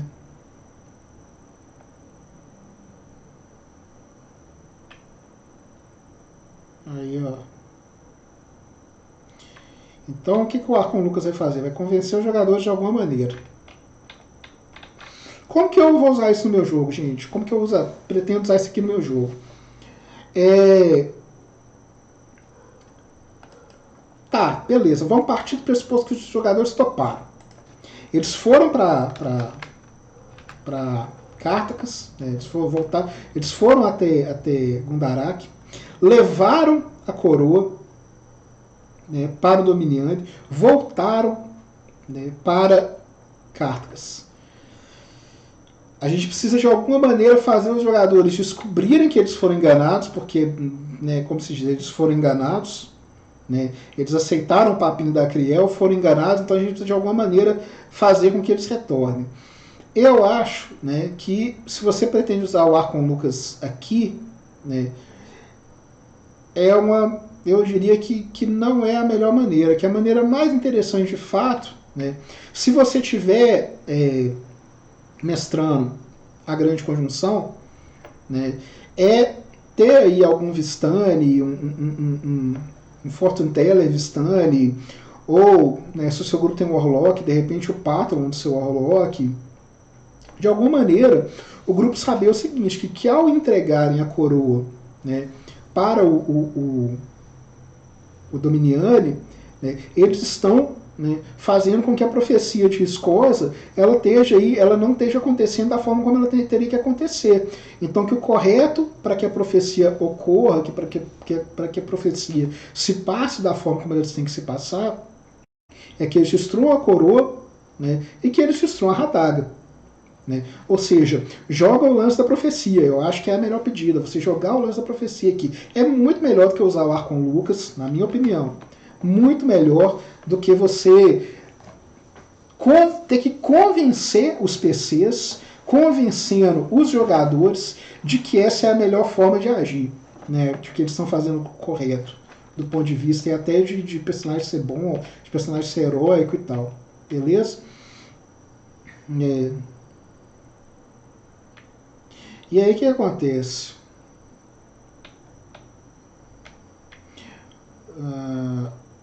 Os jogadores vão ter que retornar, né, para destruir a coroa. Eles vão ter que retornar para o lugar onde eles enfrentaram a adaga. Né? E aí eles vão, né, encontrar a adaga lá no ponto em que eles já tinham encontrado ela inicialmente. Né? E vai ter o combate aí contra a versão morta-viva da adaga. A aventura termina, né? Se os jogadores conseguirem derrotar a adaga aí na vila, né, onde ela estava inicialmente, onde ela viveu na infância dela, certo? É aqui que você vai ter o combate contra ela. É a versão, como eu já disse, a versão morta-viva. Então é uma versão um pouco mais difícil de enfrentar do que a versão original. O que eu recomendo? Né, que você, para tornar o combate mais difícil, né, além do fato aí de você ter que usar a Radaga, né, morta-viva, você pode usar, né, os Goblins, né, que são a criatura sobre a qual eu vou falar daqui a pouco, né, que é a única criatura que eu entendo que a gente precisa adaptar mesmo de AD&D para a quinta edição. Certo? Então você usa a versão morta-viva dela, né, que você vai pegar um White, né, um vulto, botar os poderes de um clérigo de 7º nível nele e usar os Goblins. Certo? Vamos seguir adiante. Só para já tá terminando, né? Nossa passagem aqui pela aventura. Aqui tudo é mapa, então se você for mestrar a aventura, você vai ter que aprender aqui mesmo as localizações, né? Você vai ver que a maioria dos oponentes aqui que a gente tem, né? Ghast, Ghouls, Zombie, estão todos no livro dos monstros, né? Wise está no livro dos monstros, Esqueleto no livro dos monstros, Doppelganger no livro dos monstros, né? Aqui que eu tenho um negócio diferente com a Darken Beast, né? Essa criatura, eu não tenho ela no livro dos monstros, não. Vou ter que substituir. E o Goblin, que eu vou falar com vocês como é que a gente vai fazer para trabalhar com ele. Aranhas grandes, livro dos monstros. Cloaker, livro dos monstros. Zumbi, esqueleto gigante, né? Crawling Claws, né? Tudo aqui você vai encontrar, todas essas criaturas você vai encontrar no livro dos monstros. Lobo você encontra no livro dos monstros. Espectro, né, você vai encontrar também, todos eles aqui, ó, tô passando pelos monstros aqui, só para vocês verem que a questão da adaptação aqui é muito simples, porque eu vou encontrar as criaturas no livro dos monstros, certo? Com exceção dessa criaturinha aqui, muito especial, vamos falar sobre ela aqui, que é o Goblin, o Goblin, né, esse Goblin com Y aqui. O que é esse Goblin com Y aqui? É um Goblin específico de Ravenloft, né, que ele tem uma característica muito particular, muito peculiar. Né? Ele é mais forte, ele é mais resistente do que um Goblin comum, então não é uma criatura. Ele é uma criatura de qualidade de vida aqui na segunda edição, né? E na segunda edição qualidade de vida é relativamente bastante coisa, né? E o que que ele tem de diferente aqui para nós? Né? Que eu quero que você utilize aqui, que eu acho que vale a pena utilizar. É o fato de que ele dá uma agarrada, né? Ele ataca com a sua garra, né? Cada ataque de garra dá um D6 de dano, né? E se ele conseguiu acertar as duas garradas, ele agarra o pescoço do inimigo. Né? E aí, em cada round subsequente, a criatura vai ser mordida, né, para sofrer 2 D6 de dano. Isso aqui é equivalente, você vai ver outras criaturas do livro dos monstros tem um grab, e aí você pode usar esse grab das outras criaturas do livro dos monstros para representar isso. Né?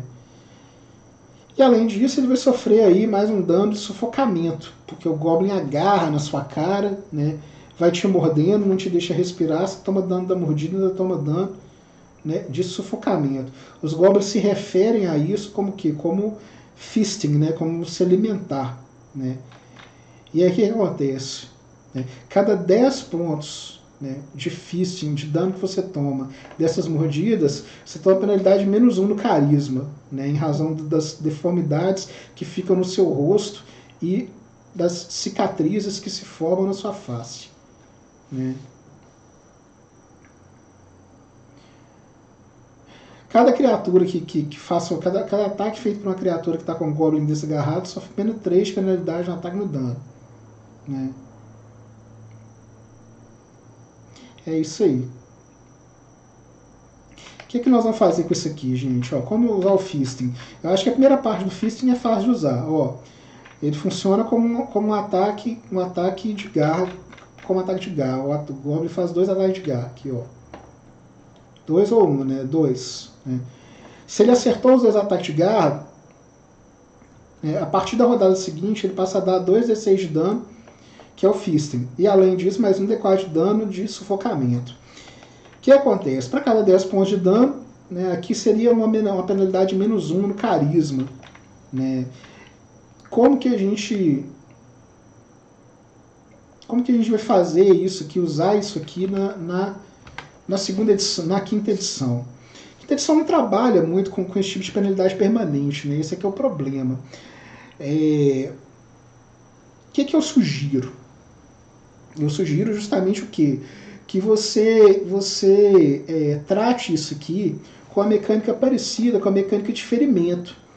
Né? Que é o quê? Olha, a cada 10 pontos de dano que você toma uma penalidade de -1, né? Não no carisma, mas nos testes de persuasão. Deixa eu ver se tem alguma outra perícia que a gente vai usar aqui que pode ser, que também faria sentido você tomar penalidade nela. Então você tomaria uma penalidade nos seus testes de persuasão, você tomaria também uma penalidade nos testes de... Deixa eu ver. Que outra coisa que a gente tem aqui para usar?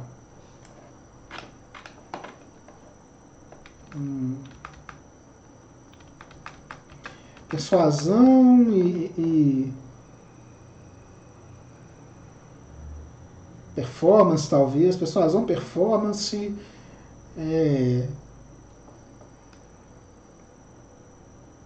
exatamente, ó, persuasão, performance, deception, né?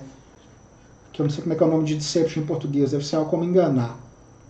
E aí você vira para o player e fala assim, em compensação, você ganha um bônus equivalente nos seus testes de intimidação. Então você toma a penalidade de persuasão, né, deception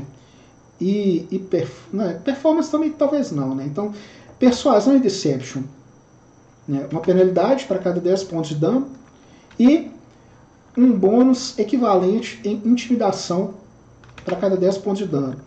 E aí o que acontece? Né? Cada vez que você faz um descanso longo, essa penalidade reduz em 1 ponto. À medida que os seus ferimentos vão se regenerando, a cada descanso longo que você faz, essa penalidade se reduz em 1 ponto. Eu acho que essa é uma dinâmica mais parecida, né, com a dinâmica da quinta edição do que você dar uma penalidade permanente de carisma para os jogadores. Essa é a minha opinião. Eu acho que funciona melhor assim. E aí, o que acontece? Né? Vamos seguir adiante aqui. Ó. O Goblin tem mais alguma habilidade que é importante para nós? Não, é isso aí. E aí você pode também... A penalidade que você fala, enquanto tem um Goblin agarrado em você, você tem desvantagem. Né? Em vez disso aqui, ao invés de você dizer que ele tem menos 3 no ataque e no dano, ele tem desvantagem nos ataques dele. Mais uma vez, a gente está adaptando isso aqui para a quinta edição. Então, o que eu faria? Né? O Fisting, dessa forma como eu falei aqui, cada 10 pontos de dano de Fisting, menos 1 em Persuasão e Deception, mais 1 em Intimidação. Né? E, se você estiver com um Goblin agarrado em você, se alimentando de você, você tem desvantagem nos seus ataques. Né? E no Saving Throws também, né? Então, está aqui, ó. Menos 3 penalidade adicional, ataque, damage and saving throws. Então, menos 3 penalidade nas jogadas de ataque e nos testes de resistência. Certo? Esse Goblinzinho é danado. Quem já mestrou essa aventura sabe o tanto que o bichinho é cabuloso. Ele toca o terror mesmo. Né? Então, o que você vai fazer? Você vai botar ele como uma criatura fortinha. Né? Eu não sei se o Goblin já foi adaptado, se alguém adaptou o Goblin para a quinta edição, mas eu acredito que não, né? Nessas horas, o que eu faço? Eu procuro no Google, gente. Goblin 5E. Né? E aí, aqui, ó, tem o Goblin para quinta edição? Deixa eu ver se tem um Goblin para quinta edição. Tem um tal de Feral Goblin aqui. Eu encontrei um Feral Goblin no Reddit. Né? O que ele faz, o Feral Goblin? Vamos descobrir. Ele é de Challenge Rating 4. Aí, ó, dá pra gente trabalhar com esse Goblin feral aqui, ó. Ele é um bom Goblin pra gente usar como Goblin da Feast of Goblins. Né? Apesar de que você vê que, porra, 104 pontos de vida. Isso é ponto de vida demais. Sem noção. Tem a mínima condição de eu trabalhar com um bicho que tem 104 pontos de vida aí. É muito ponto de vida, né? Apesar de que quinta edição é meio grind assim, de ponto de vida mesmo, vamos combinar, né? A maioria dos combates é meio grind de ponto de vida, né? Mas 104 pontos de vida. E ele ainda me coloca aqui que o bicho é resistente a dano de Bludgeoning, Piercing e Slashing, tá maluco. Aí esse definitivamente não é o Goblin que eu quero usar. O que eu posso fazer? Eu posso pegar o Goblin convencional mesmo e de repente fazer alguma alteração nele para ele atender aí aos nossos objetivos. Né? Mas aí tem que ver qual que seria esse Goblin aí, né? Um Goblin mais forte, digamos assim, mais fortinho. O que a gente pode fazer? A gente pode, por exemplo, pegar aqui e usar, em vez de usar o Goblin, usar o Bugbear, né? Qual que é o challenge rating do Bugbear? Né? Bugbear tem, né, o nosso famoso Bugurso. Bugurso challenge rating 1. Né? Bem mais usável aqui. Ele ainda tem um bônus, né, no ataque surpresa. A gente vai simplesmente fazer ele ser pequeno, ao invés de ele ser grande. Em vez de ser médio, ele vai ser pequeno. né? E aí ele sendo médio, né, em vez de ser pequeno. Né? Ele sendo pequeno em vez de ser médio. Né? E ele atacando com a garra em vez de atacar com a Morningstar e com o Javelin, ele já vai atender aí os nossos objetivos. Vai funcionar. Então o que eu faria? Eu pegaria o stat de Bugbear, que tem Charge 1, né? Trocaria o ataque dele de massa e de Javelin por 2 ataques de garra, né? Em vez de ele ser o bruto. Né? Em vez de ele ter um dado a mais de ataque, ele dá 2 ataques, os ataques são de garra. Né? Manteria o Surprise Attack. Né? Por que eu manteria o Surprise Attack? Justamente porque o Goblin aqui, vocês vão ver que o Goblin da Feast of Goblins, ele tem um bônus, né, para ataques, né, surpresa, né, ele causa a penalidade -2 no teste de surpresa do oponente, então ele já tinha uma habilidade nesse sentido na segunda edição. Ele tem 80% de Move Silence e 70% de Hiding Shadows, então o Goblin, né, da segunda edição já é a criatura furtiva. Então a gente pode usar essa habilidade do Bugbear. A gente só vai trocar o ataque dele de massa por o ataque de massa que causa 1d8 de dano, né? 2d8 de dano, na verdade, por 2 ataques de garra. Né? De 1d6 cada. Né? E que se pegar, ele agarra, né? Se os 2 ataques de garra pegarem, né? Ele se agarra no inimigo, né? E passa a dar aí 2d6 de dano por rodada, que é o Feasting. E se ele causar 10 de dano com Feasting, já sabe, penalidade -1 na persuasão, penalidade -1 no Deception, bônus de +1 na intimidação. Né? Esse bônus, essa penalidade é acumulativa, e se ele a cada descanso longo que o jogador fizer, né, que a personagem fizer, a penalidade reduz em 1. Né? Eu vou fazer o seguinte, depois que eu terminar aqui a live, né, não sei se hoje ou amanhã, eu vou fazer os stats, né, do Goblin de 5ª edição e vou publicar, né, no Twitter. Para quem estiver me seguindo aí no Twitter, vai poder também aí acompanhar, né, esse stat, esse quadro de stat que eu vou fazer aí para vocês, né, poderem utilizar aí quem for preparar a aventura, ok? Então tem essa possibilidade aí, né? Também vocês vão ver, a gente vai fazer aí os stats do Goblin e vou publicar no Twitter para vocês, certo? Tem também a planta carnívora, que aí não é uma criatura que eu acho que vale a pena, que é necessária a gente adaptar, né? Tem outras coisas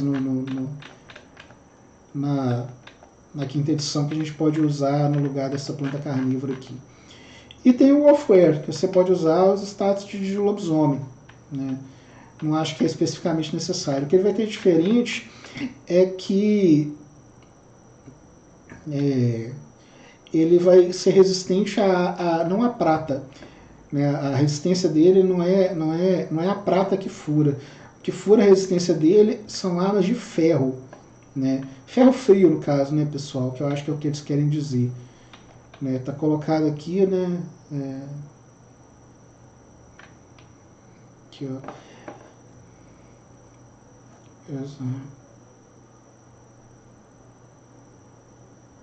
Aqui, ó.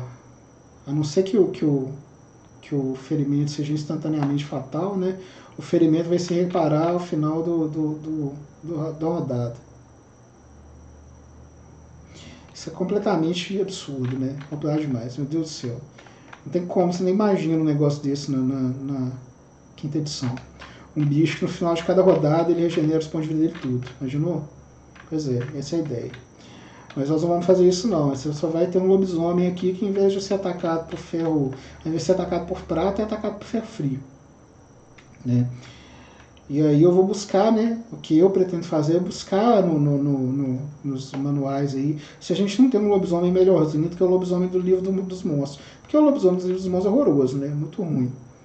Né? Nada contra aí, mas claramente não desafia a altura. Né? A gente precisa de um desafio um pouco maior. Certo? Acabou aqui. Né? Terminou, né? Aqui é um mapa que vem, um pôster que vem com a aventura. Né? Basicamente, pessoal, é isso aí, né? Os mapas estão aqui, uma versão colorida deles. Né? essa versão aqui é uma versão que foi escaneada mais recentemente pro drive-thru. E ela está bem melhor, além de estar mais leve, né? Ela está toda OCR, você pode selecionar as coisas, passar de um lugar para o outro. Eu acho que essas versões mais recentes que foram colocadas, né? Só aqui, ó, o Ded falando aqui, ó, lobos fada, né? Só pode ser ferido por ferro frio, exatamente. Eles são tipo uma espécie de lobo fada. Então, a ideia aqui, né, base, eu acho que a gente conseguiu mais ou menos ter aí uma noção de como que funciona essa aventura, né, e o que dá pra gente fazer para adaptá-la aí para a quinta edição, que coisa que a gente pode utilizar para adaptá-la para a quinta edição. Basicamente é isso aí, né, num primeiro momento, né, pensar o que eu vou utilizar, né, o que eu vou fazer. E o meu conselho para vocês é isso, é buscar usar a aventura, né, em vez de seguir aquela ordem dos acontecimentos ali, do 1 ao 28, né, para chegar aí a um plot todo certinho, assim, todo bem redondinho, né, em que as coisas vão acontecendo exatamente na ordem em que você espera que elas aconteçam. Em vez disso, pega os acontecimentos que tem que acontecer na aventura, né, aprende bem a localização dos locais, né, a localização dos pontos importantes de interesse dentro da aventura, e aí você vai rolando com isso, você vai rolando com esses aspectos, certo? Então essa que é a nossa ideia de como rolar a aventura, deixar os jogadores livres, né? Por que goblins com Y e não goblins com I? Né? O Dave está perguntando aqui no chat. Eu acredito que é para não confundir com a criatura goblin com I. Porque tem na aventura a criatura goblin com Y, né? Justamente para não confundir com a criatura goblin com I. E o goblin com Y é uma criatura muito mais maligna, muito mais terrível e que causa muito mais dano do que um goblin convencional, certo? Acho que é por isso aí que o goblin com Y na capa é o goblin da aventura, que é diferente dos outros goblins, né? Não, eles não são bugbears, eles são outra criatura. Eu recomendei usar o bugbear. Recomendei usar o bugbear para preparar, né? Aí eu vou, né, falei aqui com o pessoal que eu vou criar uma fichinha do Goblin, né, desse Goblin de Ravenloft, e vou colocar no Twitter, né, nos próximos dias aí para a galera poder utilizar, né, e acho que isso vai ser legal, vai ser interessante aí para quem quiser utilizar aí esse Goblin diferente, a gente vai poder utilizar, certo? Essa aqui é a ideia. Eu espero que vocês tenham gostado, né? Quem ficou aí até agora, muito obrigado, né, pela participação, né, o pessoal que participou no chat, muito obrigado. Para uma primeira tentativa aí, eu espero que tenha sido legal, espero que vocês tenham curtido. Eu quero comentar outras aventuras aí da Grande Conjunção também, né? Eu já mestrei as 4 primeiras, mas eu tenho vontade de mestrar a Grande Conjunção inteira. Então a ideia talvez seja pegar o grupo e levar, né, através das 6 aventuras da Grande Conjunção num futuro próximo, né? E aí, para isso que eu tô, né, a Night of the Walking Dead eu mestrei várias vezes, então assim, eu já sei ela de trás para frente, frente para trás, não preciso de grande preparação. A Touch of Death eu já tenho mais ou menos preparada também.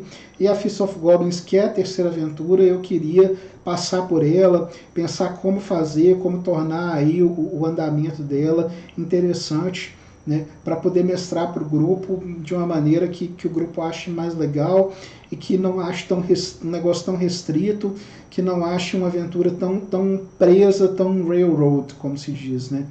Então, esse encontro de hoje serviu também para mais ou menos a gente jogar aí umas ideias, lançar umas propostas de como fazer essa aventura funcionar, né? E também assim permitir que vocês entendam um pouco assim como que funciona, né, a minha cabeça quando eu estou preparando uma aventura pronta, porque igual o Daniel colocou lá no início, nem sempre, né, nem sempre a gente sabe como preparar uma aventura. É verdade, nem sempre a gente sabe preparar uma aventura, e às vezes você ter um outro Dungeon Master que tem mais costume de trabalhar com a aventura pronta, né, e que ele já vai ter uma experiência ali com a aventura pronta, ele vai te ajudar no sentido de, assim, de você entender como que funcionam os processos mentais aí, para você pegar suas próprias aventuras, para ir preparando e saber, né, quais são as coisas que você tem que ter em mente, o que precisa funcionar, o que não pode, né, entrar na frente do jogo. Então essas coisas aí que são interessantes para a gente analisar à medida que a gente vai preparando uma aventura. Beleza? Muito obrigado mais uma vez, todo mundo que veio. Espero que vocês tenham curtido. Muito obrigado quem ficou aí conosco o tempo inteiro. Vou deixar o vídeo depois salvo no canal, né, para quem quiser ver essa preparação depois. E eu vou também, à medida que, quando eu mestrar a aventura para o meu grupo, vou falar sobre as minhas impressões, vou comentar, né, como que se deu aí, o que meu grupo fez, o que deixou de fazer, se eles conseguiram chegar até o final da melhor maneira possível, certo? Então, nós vamos comentar Fist of Goblins outras vezes aí, em outras oportunidades, né?